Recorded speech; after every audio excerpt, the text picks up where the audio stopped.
The ghost says that he is forbidden to give a description of the afterlife, but he uses a strange expression for this description: eternal blazon. Yes, it's strange, but it's also quite interesting.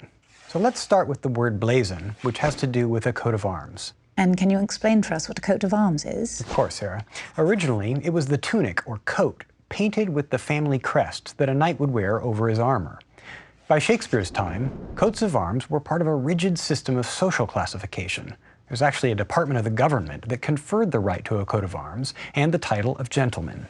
The noun, blazon, meant the coat of arms itself, but it could also refer to the official description of the features of that coat of arms. But Shakespeare metaphorically extends this meaning of a description of a coat of arms to mean a description of anything.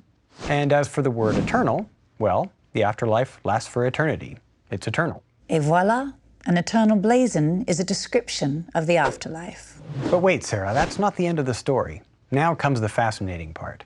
The word blazon had a connection with Shakespeare's personal life, and members of the audience who knew him or knew some things about him might have picked up on this.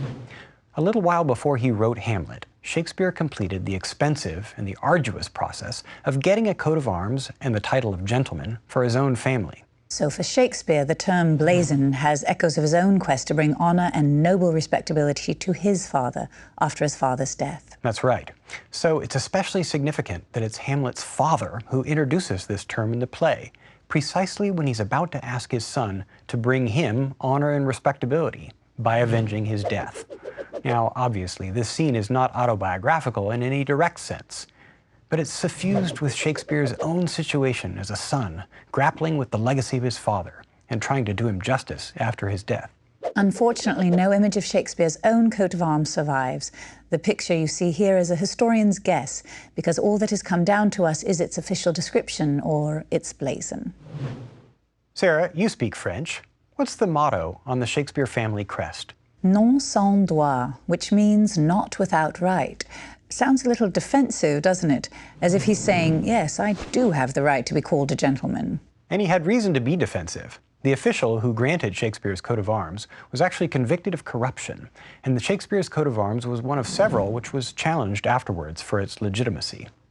I imagine Shakespeare might have been mocked as an uppity social climber. Well, it could have been worse. The clerk who drew up the official description, the blazon, added a comma after the first word of the motto. So instead of non sans droit, not without right, it read non sans droit.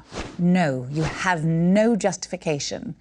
It's ironic that Shakespeare, the master of the double entendre, left himself open to ridicule by this choice of motto.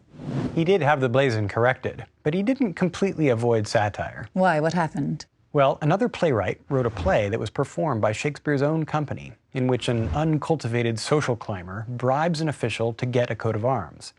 The coat of arms featured the very ignoble image of a roasted pig. I'm sure the actor who was playing this social climber enjoyed watching the red-faced Shakespeare sitting out in the audience as he proudly read out his new family motto, non sans moutarde. Not without mustard. Well, Sarah, this has been a rather detailed account of the importance of two small words in the ghost's speech. Words that could be easy to miss entirely if we were watching this play for the first or even the second time. I agree, Ralph, and our audience might draw two reasonable but quite different conclusions. The first is that it's pointless to try and watch Shakespeare's plays before a lengthy course of study, or else we'll miss crucial elements. But the second conclusion is that all these details are rather boring and not worth delving into. We should just sit back and watch the action.